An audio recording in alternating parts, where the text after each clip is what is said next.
Bienvenue sur le podcast d'Amanaska, le premier compagnon de voyage à vous proposer de découvrir Bali et les îles indonésiennes, tout en partageant avec vous des conseils, des informations pratiques, de l'actualité, pour préparer votre voyage et le vivre autrement.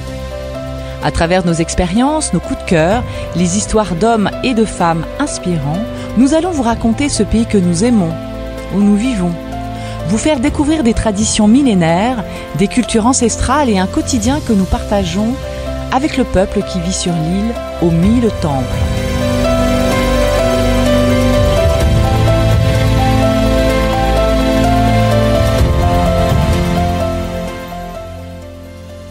Om Swasti Astu, merci de nous rejoindre dans ce nouvel épisode de Amanaska Bali.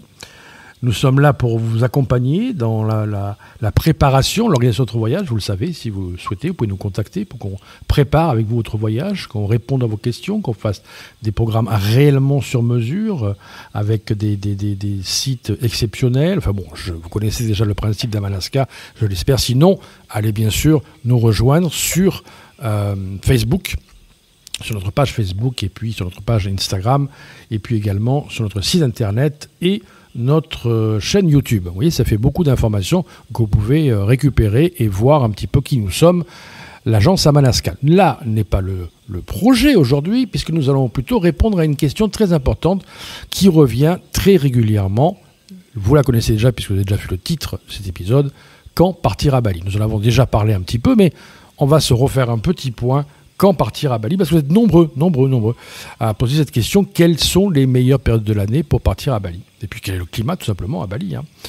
Donc il est difficile de marquer avec un petit drapeau les dates exactes. Vous êtes certain d'avoir une bonne météo à Bali. Et puis les moments plus humides, pour ne pas dire pluvieux. D'ailleurs en 2025 par exemple, eh bien, nous avons eu de la pluie jusqu'au 15 juillet, un temps assez lourd et une pluie donc jusqu'au 15 juillet. Il est difficile de vous garantir qu'il y aura toujours du beau temps, hein. C'est comme en France, en Suisse ou ailleurs, hein. Il y a parfois une météo capricieuse. Donc nous en sommes à nous demander quand partir à Bali, puisque vous avez envie de profiter de Bali, bien sûr, sans passer vos journées sous la pluie, ou alors sans la passer dans les embouteillages de haute saison. C'est normal. Eh bien, bonne nouvelle, l'île des Dieux est accueillante toute l'année, mais cependant pas pour les mêmes raisons. Nous allons voir ensemble que, effectivement, il y a des périodes différentes et que vous pouvez en profiter. Nous allons passer en revue la météo, la fréquentation touristique et le calendrier rituel afin de vous aider à organiser votre voyage à Bali. Vous allez voir, c'est un épisode et un dossier complet. Que vous rêviez d'un séjour à Bali relax, d'un programme ou un circuit à Bali sportif ou d'un départ en famille à Bali, après cette écoute de l'épisode, eh bien, vous pourrez choisir votre créneau. Ça va devenir un jeu d'enfant. Pour faire simple, au départ, il y a 2 saisons, 2 ambiances, comme on dit. On distingue d'abord une saison sèche, qui s'étend globalement de mai à octobre, et une saison humide, de novembre à avril. Pendant la saison sèche, l'air est peut-être moins saturé d'humidité. Il fait environ, je dis bien environ, 27 degrés le matin et à peine plus de 31 degrés l'après-midi, sur la côte, hein. Et par contre, c'est important de prendre en compte que quand on est sur Munduk, par exemple, dans les régions montagneuses, il fera plutôt autour de 20 degrés. Pendant la saison sèche, donc, les averses sont rares, brèves, et souvent nocturne. La mer est d'une clarté remarquable et vous pouvez avoir donc une visibilité de 20 à 30 mètres quand vous êtes autour de l'île de Nusa Penida ou l'île de Menjagan. C'est la période idéale pour la photographie, la randonnée sur les volcans par exemple et les longs trajets en scooter. Le seul défaut, il y a toujours des défauts à chaque fois, hein, c'est toujours le retour de la carte, l'envers du décor. Le seul défaut de cette période sèche, c'est que, on l'a vu, elle est plutôt de mai à octobre, mais juillet et août, eh bien, ça attire familles européennes, digital nomades et toutes les personnes qui souhaitent organiser une lune de miel. Ce qui gonfle forcément les tarifs hôteliers d'environ 25 à 30% et rallonge les temps de route, de trafic, hein, où il va y avoir plus de monde sur les routes entre Tanalote, Uluwatu ou Ubud. Ça, c'est pour la saison sèche. Pour résumer, il fera beau, il n'y aura pas beaucoup de pluie, ou très peu, c'est souvent la nuit. c'est une période idéale pour faire des randonnées, pour se balader, découvrir des sites magnifiques. Mais n'oubliez pas que juillet-août, c'est quand même un moment où il y aura forcément plus de monde. La saison humide, et non pas Ahmed. La saison humide commence en novembre. La température grimpe d'1 ou 2 degrés, donc il fait un petit peu plus chaud. L'air se charge de vapeur et les nuages éclatent presque chaque après-midi. Entre janvier et février, c'est les mois où il va y pleuvoir le plus. Et l'eau, ça devient vraiment, j'ai envie de dire, la star du paysage. On trouve avec des rivières qui sont absolument magnifiques, vertes, des rivières gonflées, des cascades rugissantes. On est plein dans le paysage poétique. Hein. Et la pluie tombe généralement 1 heure ou 2, puis le soleil revient chaud, mais plutôt bas. C'est une bonne période pour un voyage consacré, là aussi, à la photographie, si vous souhaitez voir des paysages vraiment verdoyants, ou, si vous préférez, une détente dans une villa à prix réduit, parce qu'évidemment, les prix sont moins chers pendant la saison des pluies. Certains hébergements, d'ailleurs, appliquent jusqu'à 30 à 40% de remise, pas tous, bien sûr, hein, mais à certaines périodes, on peut avoir des très bons prix. Attention cependant au risque de glissement sur le terrain sur les petites routes de montagne, autour de Tabanan ou de Djambrana, mais ça arrive assez rarement. Alors, évidemment, entre la saison des pluies, la saison des, on va y arriver, hein, la saison des pluies et la saison sèche, il va choisir l'affluence qui vous convient. Juillet et août, ça correspond aux vacances d'été des Européens, donc plage, temples et restaurants, ça affiche souvent complet. Cependant, on peut noter que le début juillet ou fin août sont des périodes où la fréquentation est moins importante. Je préciserai d'ailleurs que quand vous décidez de partir en juillet et en août, parce que vous n'avez pas le choix, vous souhaitez partir avec vos enfants, prévoyez vos vacances le plus tôt possible. Et quand je dis le plus tôt possible, c'est au moins 4 à 6 mois à l'avance. Et puis, si vous avez envie de partir juillet-août, nous le proposons souvent, mais vous pouvez plutôt aller, j'en parlais tout à l'heure de Ahmed, vers Sédimène, Ahmed, Lovina, là vous échapperez au tourisme, parce qu'il est clair que les 3/4 des touristes restent dans le sud de Bali, et Bali reste absolument magnifique dans le nord. Notre agence propose également des programmes justement étudiés pour éviter les touristes. C'est pas un gros mot, hein, mais donc on va essayer d'éviter la foule en créant des séjours qui prennent en compte les déplacements des autres vacanciers, tout en évitant les sites dits incontournables et très, ou peut-être trop d'ailleurs, visités. Ça, c'est pour la période juillet-août. Je vous rappelle que avril, mai, juin, ça reste des périodes absolument géniales pour découvrir Bali. On peut en profiter également. Fin décembre et la semaine du Nouvel An, c'est très populaire auprès des Australiens et des Singapouriens. La circulation sature le sud de l'île, mais les coins moins connus comme Permuteran restent abordables. Ce qu'il faut comprendre, c'est qu'encore une fois, à Bali, tous les touristes, tous les voyageurs s'accumulent souvent, ne connaissant pas Bali, s'accumulent souvent au même endroit. Donc il est important de connaître les endroits stratégiques où il y aura beaucoup, beaucoup moins de monde. On vient de le voir, avril à juin, ainsi que septembre à octobre, ça, c'est une proposition, c'est un juste milieu, j'ai envie de dire.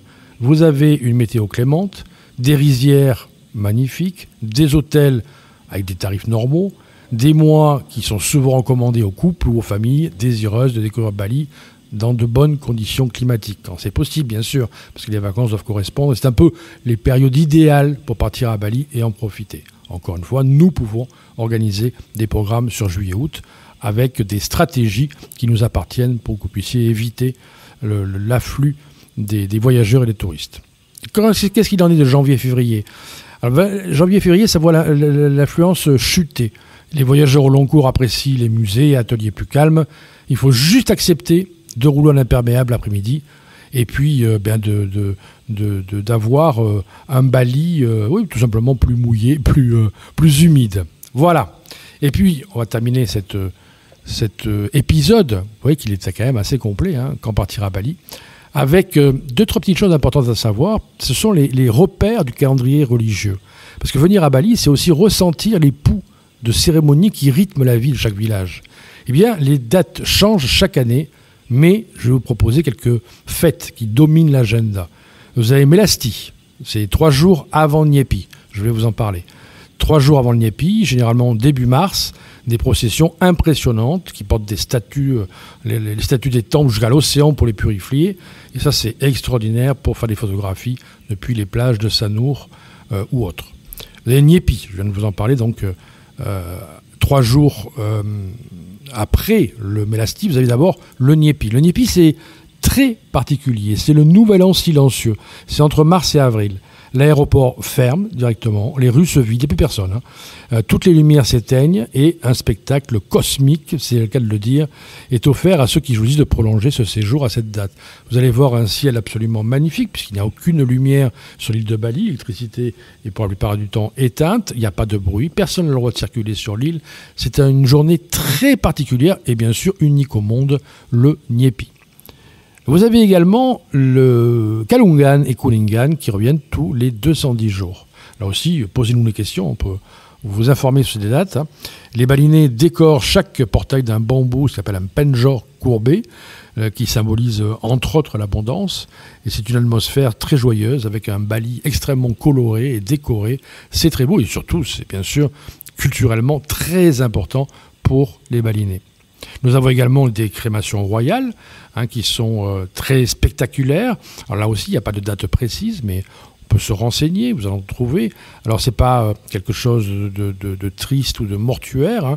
On n'est pas là pour se positionner comme des spectateurs ou des voyeurs, car sachez que plus il y a de monde dans ces crémations royales, plus la personne, la défunte ou le défunt est honoré. Donc, on peut assister à ces spectaculaires crémations qui se concentrent en général entre mai et octobre, lorsque la météo garantit du beau temps. En tout cas, et voilà, vous aurez certainement, vous ne serez pas les seuls à voir ce Nagben qui offre une plongée dans la culture de la mort et de la renaissance. Encore une fois, c'est quelque chose de très culturel. Nous voulons devoir donc les principaux mois sur lesquels nous pouvons découvrir Bali. Et puis, je vais terminer en vous disant qu'il est important de répartir son itinéraire en choisissant bien les moments où vous allez visiter le sud et le nord, parce que les embouteillages à haute saison qui touchent surtout le centre d'Ubud, nous habitons nous à 2 km d'Ubud et nous connaissons ces bouchons, donc qui touchent Ubud, Seminyak, surtout le sud. Vous pouvez avoir, en réfléchissant sur votre itinéraire, vous pouvez éviter au maximum ces embouteillages et puis bien sûr garder, parce que je viens de parler tout à l'heure du Nyepi, garder en tête les contraintes du Nyepi, parce qu'il n'y a pas de Wi-Fi dans les hôtels, il n'y a pas de boutique ouverte, pas de voiture, vous faites les courses la veille. Bref, c'est très spécifique, mais c'est important de savoir un petit peu, d'avoir des informations. Je ne peux pas tout vous dire, parce que sinon il y en aurait pour 3 heures, mais vous avez les grandes lignes pour répondre à cette grande question, quand partir à Bali ? On se fait un petit résumé ? Décider quand partir à Bali dépend avant tout de vos priorités. Soleil garanti, cérémonie haut en couleur, surf, pourquoi pas si vous le souhaitez, paysage de rizières ou alors des tarifs préférentiels. La saison sèche promet un ciel bleu et des routes sèches, mais les touristes et les prix suivent. La saison humide, c'est une île avec des palettes de verre émeraude, des cascades et puis des plages beaucoup plus avec beaucoup moins de touristes. Mais il est important d'accepter dans ces cas-là la danse quotidienne d'un nuage gris qui va certainement vous proposer de la pluie. Et puis bien sûr, entre la saison sèche et la saison humide, vous avez ces deux extrêmes. Entre ces deux extrêmes, vous avez avril à juin et septembre à octobre qui offrent un équilibre rare entre une météo clémente, des visiteurs moins importants, des rituels majeurs comme Kalungan, Kuningan ou autres. Votre découverte de Bali passe par un séjour farniente, un circuit d'aventure ou l'exploration de cérémonies. L'essentiel, c'est de mélanger plages et villages, temples et volcans. Laissez-vous surprendre.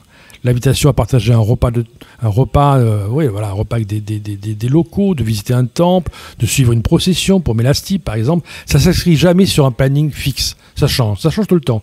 C'est dans cet imprévu que Bali se découvre. Alors, posez vos dates, réservez votre vol, prenez contact avec nous, préparez votre sarong et Bali vous attend. En tout cas, merci d'avoir écouté cet épisode. J'espère que c'était un peu généreux en concert d'informations. J'espère que vous avez pu tout noter. Vous savez quoi, le mieux, c'est encore nous appeler. Vous nous appelez, vous nous contactez, et puis on va vous donner les premières informations. On fera un premier entretien téléphonique pour répondre aux premières questions. Vous n'êtes pas obligé de partir avec nous. Nous, on essaie de faire ça dans la simplicité, de vous accompagner et de vous offrir ce qu'il y a de plus beau dans les îles indonésiennes, parce que nous parlons beaucoup de Bali. Mais bien sûr, vous avez aussi Sumatra, vous avez aussi Lombok, vous avez aussi Flores, vous avez aussi Nusa Penida, les îles Gili. Il y a beaucoup d'îles et on peut vous les proposer, on peut vous les faire visiter. Et là aussi, il y a des périodes pour les visiter. Et le mieux, c'est encore de nous poser la question directement. Ça sera plus simple. J'espère que cet épisode vous a intéressé, a répondu à certaines de vos questions quand partir à Bali. Et nous nous retrouvons très bientôt pour un nouvel épisode d'Amanaska, le podcast. À très bientôt. Merci.